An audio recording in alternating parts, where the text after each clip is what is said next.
Hello, Mr. Otero here to talk to you about the Heian period of Japanese culture and society in the Middle Ages. Our central question for today's lesson is, what was life like for aristocrats during the Heian period? So by looking how rich nobles lived, we'll be able to describe the golden age of medieval Japanese society, especially when it comes to literature, art, and drama. So a little background. In 794 CE, the emperor and empress at the time of Japan moved to Heian, a city now called Kyoto. Many nobles followed their rulers to the new city, and these nobles loved art and beauty, and they tried to make their new home a beautiful place. When the emperor moved to the new capital city of Heian, Japanese nobles moved with him. So it created a place in Heian where they were able to create what is called an imperial court, or a group. The imperial court consisted of a group of close-by nobles who served and advised the ruler. So it really made Heian the center of Japanese society and culture. Japanese nobles, they were members of the noble court, and they had little to do with the commoners in Heian. So nobles lived really separate lives away from the poorer and needier citizens. Nobles rarely left the city, and the lives of the nobles were so much easier and removed from the rest of the population that they started to call themselves the dwellers amongst the clouds. So I want you to think about how that would affect you if you lived during the time and you were a commoner. How would that affect you if you were a noble, thinking that you were a dweller amongst the clouds? Japanese nobles in Heian also loved beauty and elegance. The noble class were great supporters of the arts, and the city of Heian became a center of culture and learning. In fact, the period between 794 and 1185 CE is considered a golden age for the Japanese arts. And a lot of things that we associate with Japan today, like the intricate dress and the art and the beautiful architecture, comes from this period in Japan's history. One historically significant person during the time is Seishao Nagang, was a servant to the Japanese empress from 991 to 1000 CE.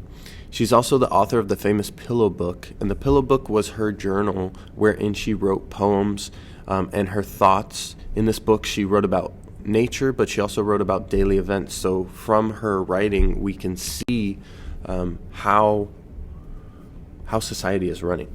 When I first entered Her Majesty's service, I felt indescribably shy and was indeed constantly on the verge of tears. When I came on duty the first evening, the Empress was sitting with only a 3-foot screen in front of her, and so nervous was I that when she passed me some picture or book to look at, I was hardly capable of putting out my hand to take it.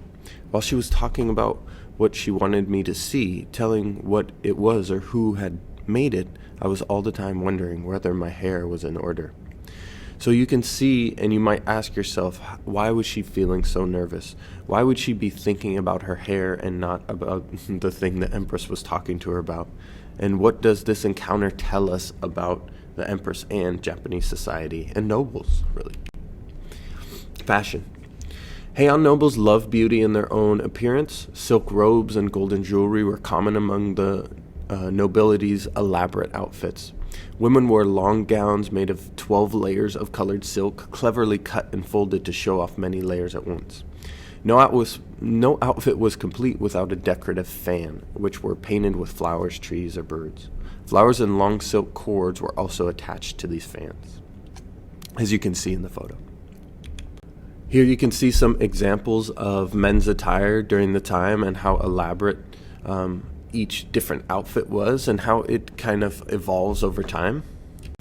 And these are some examples of women's fashion and outfits during the time as well. And you can see one of the examples of the many folded robes and how it kind of shows off each intricate pattern. Noble servant clothing. Even the clothing for servants was elaborate. As you can see in this example, is for a woman in service of the nobles at the imperial court during the Heian period. Literature. So nobles were especially careful with their selected words when they spoke or wrote. Writing was a very popular thing to do among noble women especially. Unlike the men, the woman wrote in the Japanese language, the men only wrote in Chinese. In this instance, And we can ask ourselves, why would you only write in Chinese, and what's the advantage or disadvantage of that? As a result, many of the greatest works of early Japanese writing were written by women and their experiences. Lady Murasaki Shikibu, around 1000 CE, she wrote what many historians consider to be the world's first full-length novel. The novel was called The Tale of Genji. It's about a prince named Genji and his long quest in finding love. Along his love quest, he meets women from many different social classes. And we can ask ourselves, why would this story be interesting to historians? And think about what information it's giving us as history students or scholars. Murasaki's writing is clear, simple, but also graceful. Her characters are colorful and seem real. Murasaki was a noble and a servant to the Empress Akiko. Her writings and observations are very lively still to this day.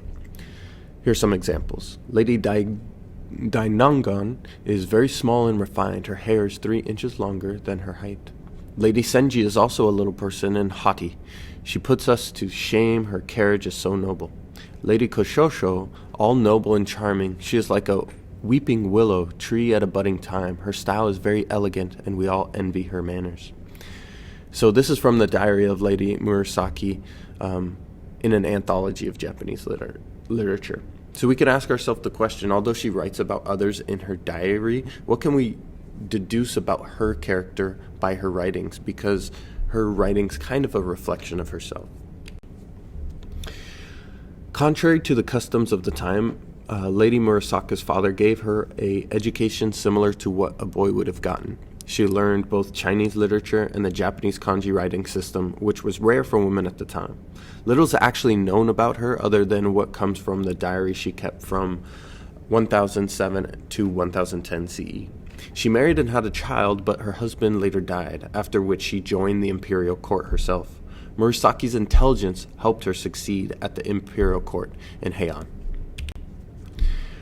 Early Japanese prose.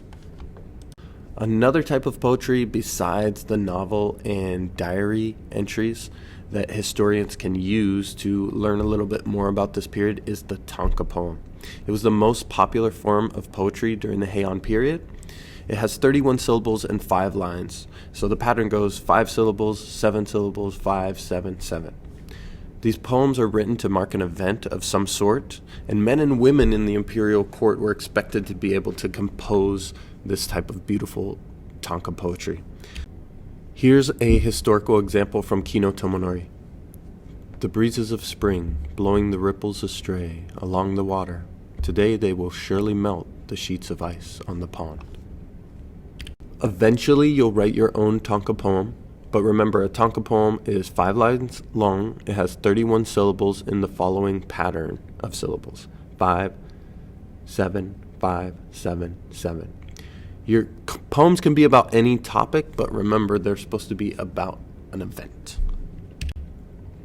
Visual art. Besides literature, Japan's nobles also loved the visual arts. The most popular art forms of the period were painting, calligraphy, and architecture. The paintings of Heian were bright and bold. Stories were also illustrated within the paintings, such as stories from the literature like The Tale of Genji. Other scenes depicted nature of noble court life. Additionally, authors sometimes painted on doors and furniture rather than on paper. Calligraphy, or decorative writing, was another popular form of art in Heian. Calligraphers would spend hours carefully copying poems. They wanted the poems to look as beautiful as possible to reflect the beautiful words. Architecture. The nobles wanted their cities of Heian to be beautiful. Japanese architecture was greatly admired at the time, so Heian was modeled after the Chinese. Wooden frames that curved slightly upward at the ends became the standard for Japanese temples, which is another Chinese architectural influence. Japanese wooden frames of the temples were often left unpainted in order to look more natural. Thatched roofs also added to the natural aesthetic, so you see the tiles kind of stacked on each other. Heian Gardens. For other buildings, the nobles liked simple and airy designs. Most other buildings were made of wood with tiled roofs and large open spaces inside. Elegant gardens and ponds often surrounded the structures to add to the beauty. Small gardens are still popular in Japan even today. The performing arts, or drama. Performing arts were also popular during the Heian period. The root of later Japanese drama can be traced back to this time. Musicians, jugglers, and acrobats often perform for the nobles. Plays where the actors skillfully mimicked other people also provided a lot of wild fun for the nobility. In later centuries, these performances developed into a more serious form of drama called No. No is the oldest surviving form of theater that we have today, that we have clear examples of. No was created in the 1300s CE, with its very earliest origins starting back in the Heian era. It's a form of play that combines music, speaking, and dance. These plays often tell stories about great heroes or figures from Japanese past. And I'll attach a bonus video to the Google post. Buddhism in Heian. Religion became something of an art form during the Heian period. The nobles' preference for elaborate rituals began to influence their religion. As a result, different kinds of Buddhism among the social classes began to come about. Most commoners didn't have time for such elaborate ceremonies. Pure Land Buddhism was the form of Buddhism for the common people that didn't require any special rituals. Believers in Pure Land Buddhism focused on chants in order to achieve enlightenment and an enlightened state of being. Zen Buddhism is a popular new form of Buddhism that appeared in the 1100s CE during the Heian period. And Zen Buddhists believed that neither faith nor good behavior led to wisdom. Self-discipline and meditation or quiet thinking should be practiced in order to find wisdom was the new belief. These ideas appealed to many Japanese, especially the warriors. As the warriors gained more and more influence, so too did Zen Buddhism.